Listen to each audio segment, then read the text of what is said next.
America దేశంలోని ఒక రాష్ట్రంలో ఒక చిన్న పట్టణం ఉన్నది. ఆ పట్టణంలో ఒక పెద్ద చర్చి ఉన్నది. ఆ చర్చి వారు ప్రతి శనివారం నాడు బస్సులో వెళ్ళి ఇంటింటికి సువార్తను అందిస్తారు. ఒక దినమున వారు పేద ప్రజలు నివసించే ఒక ప్రాంతానికి వెళ్ళి సువార్తను ప్రకటిస్తూ ఉన్నారు. బస్సులో వచ్చిన పాస్టర్ గారు ఒక ఇంటికి వెళ్ళి తలుపు తట్టారు. 9 ఏళ్ల పిల్లవాడు వచ్చి తలుపు తెరిచి పాస్టర్ గారిని పలకరించాడు. మీ అమ్మా నాన్న ఇంట్లో ఉన్నారా అని పాస్టర్ గారు అడిగారు. అందుకు ఆ అబ్బాయి, లేదండి, ప్రతి వారాంతరంలో మా అమ్మా నాన్న ఊరికి వెళ్తారు. మా తమ్ముని చూసుకోవడానికి నన్ను ఇంటి దగ్గరే వదిలి వెళ్తారు అని జవాబిచ్చాడు. ఇంత చిన్న బిడ్డల్ని ఇంట్లో వదిలి వెళ్ళడం అనేదాన్ని నమ్మలేని పాస్టర్ గారు పదే పదే అడిగి విషయాన్ని దృఢపరుచుకున్నారు. తర్వాత పాస్టర్ గారు, నేను లోపలికి రావచ్చా, నీతో కొంతసేపు మాట్లాడవచ్చా అని అడిగారు. ఆ అబ్బాయి పాస్టర్ గారిని లోపలికి ఆహ్వానించారు. పాడుపడిన కుర్చీలో కూర్చోమని పాస్టర్ గారిని కుర్చీ చూపించారు. మీరు ఆదివారం నాడు ఏ చర్చికి వెళ్తారు అని ప్రశ్నించారు పాస్టర్ గారు. అందుకు ఆ అబ్బాయి, నా జీవితంలో నేను ఎన్నడూ చర్చికి వెళ్ళలేదండి అని జవాబిచ్చాడు. పాస్టర్ గారు ఆశ్చర్యపడ్డారు. ఎందుకంటే అమెరికా దేశము క్రైస్తవ దేశము అయినా 9 ఏళ్లలో ఒక్కసారి కూడా చర్చికి వెళ్ళకపోవడం అంటే ఆశ్చర్యమే కదా. అది సరే కానీ ఈ లోకంలో అన్నిటికంటే మించిన దేవుని ప్రేమ గురించి ఎప్పుడైనా విన్నావా అన్నారు పాస్టర్ గారు. ఆ అబ్బాయి, ఎన్నడూ వినలేదండి అని జవాబిచ్చాడు. తర్వాత పాస్టర్ గారు, దేవుడు ఎలా లోకాన్ని ప్రేమించి తన ఏకైక కుమారుణ్ణి పంపి మనందరి పాప పరిహార్థమై శిలువ మరణానికి అప్పగించారో అన్న విషయాన్ని వివరిస్తూ ఎలా రక్షణ పొందాలో వివరించారు. మొత్తం కథను వివరించిన తర్వాత, ఉచితంగా ఇవ్వబడుచున్న ఈ రక్షణ అనే బహుమానము నీకు కావాలా అని అడిగారు.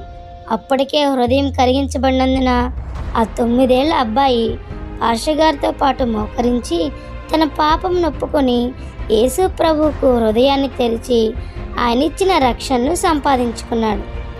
వారు మోకాళ్ళ మీద నుండి లేచిన తర్వాత పాస్టర్ గారు, రేపు ఉదయకాలంలో చర్చికి వస్తావా అని అడిగారు. అందుకు ఆ బాలుడు సరేనన్నాడు. ఆ బాలుడు ఉన్న ఇంటికి చర్చి 3 మైళ్ళ దూరంలో ఉంటుంది. మరుసటి దినమున పాస్టర్ గారు బస్సులో వచ్చి చూడగా పిల్లలిద్దరూ నిద్రపోతున్నారు. పాస్టర్ గారు లోపలికి వెళ్ళి వారిని లేపి వారు తయారవడానికి సహాయం చేశారు. అన్నదమ్ములిద్దరూ బస్సు ఎక్కి బస్సులోనే టిఫిన్ చేశారు. అతి త్వరలోనే చర్చికి చేరుకొని లోపల ప్రవేశించి వారికి కేటాయించిన సీట్లలో వారు కూర్చున్నారు. ఇది వరకెన్నడూ చర్చి ముఖమే చూడని ఆ పిల్లలు అక్కడ జరుగుతున్న అంతటిని అయోమయంగా చూడసాగారు. కొంతసేపు ఆరాధన జరిగిన తర్వాత పెద్దల్లో ఒకరు లేచి ముందుకు వెళ్ళి ఒక పళ్ళాన్ని తీసుకుని మరలా వెనక్కి వచ్చి అటు ఇటు తిరగడాన్ని ఆ 9 ఏళ్ల బాలుడు గమనించాడు. అసలు ఏం జరుగుతుందో అబ్బాయికి అర్థం కాలేదు. అకస్మాత్తుగా అతనికి ఒక విషయం గ్రహ్యమైంది. ప్రజలు యేసు ప్రభువుకి డబ్బులు సమర్పిస్తున్నారు. సరిగ్గా ఒకరోజు ముందు తాను పొందిన రక్షణ అనే ఉచిత బహుమానం అతనికి జ్ఞాపకం వచ్చింది. అతడు వెంటనే తన జేబుల్ని వెతికాడు. యేసు ప్రభుకి ఇవ్వడానికి తన దగ్గర ఒక్క నయా పైసా కూడా లేదు. ఇప్పుడేం చేయాలి? ఈ లోపలే ఆ కానుక పళ్ళెం తన దగ్గరికి వచ్చింది. విరిగిన హృదయంతో అతడు ఆ పళ్ళాన్ని గట్టిగా పట్టుకున్నాడు. కానీ అందులో వేయడానికి తన దగ్గర ఏమీ లేనందున దానిని వదిలివేశాడు. ఆ పళ్ళెము తన దాటి తన వెనుకున్న వారి దగ్గరికి వెళ్ళిపోయింది. అతడు వెనుకకు తిరిగి ఆ పళ్ళెం అందరి దగ్గరికి ఎలా వెళ్తుందో, అందరూ ఎలా కానుకలు వేస్తున్నారో తదేకంగా చూస్తూనే ఉన్నాడు. ఆ పళ్ళెం మరలా వేదిక దగ్గరికి వస్తుండగా తనకొక మెరుపులాంటి ఆలోచన వచ్చింది.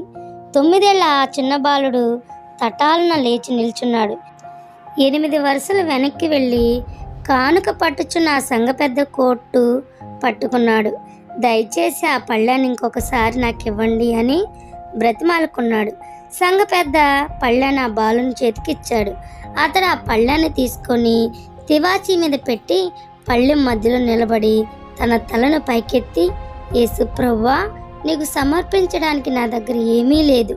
నన్ను నేను నీకు సంపూర్ణంగా సమర్పించుకుంటున్నాను అని హృదయమంతటితో గట్టిగా పలికాడు. దీనంతటిని చూస్తున్న సంఘస్థులందరూ నిశ్చేష్టులైపోయారు. మనము కూడా ఈ బాలుని వలె మనలను మనము సమర్పించుకుందుముగాక. ఆమేన్.